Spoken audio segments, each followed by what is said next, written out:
अस्सलाम वालेकुम। मेरा नाम सलीमा बीबी है। मेरा मियाँ जो फालज का मरीज़ है तो असी इन्हां दी दवाई वास्ते बड़े परेशान हाँ। तो ये वाशरूम की भी बड़ी तंगी है, ये बाहर नहीं जा सकते। तो अपने मकान कर्जे च बेच के ते असा इत्थे आके ते डेरा लाया।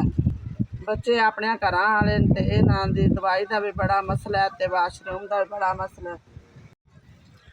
ते बच्चे जड़े ने वो अपनी मेहनत मजदूरी करते ने ते अपना पेट पालते ने। मैं बीमार हूँ, मैं दवाई वास्ते पैसा नहीं मिलता, बड़ा मुश्किल गुजारा होता है मेरा।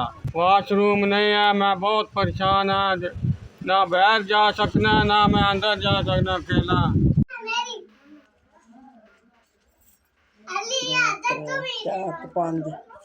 बड़ी मेहरबानी है। तो 5000 रुपये का थोड़ा कल्ले पहुँच गया। तो अल्लाह ताला जिंदगी करे, अल्लाह तो सुख देवे। तो गरीब बंदे आ, बड़े मजबूर आ।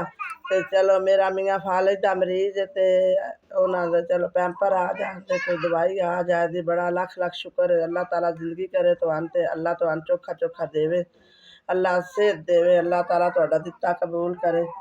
अल्लाह ताला तो अरशां दे रंग लाए, तो अल्लाह तुहाडी जिंदगी करे।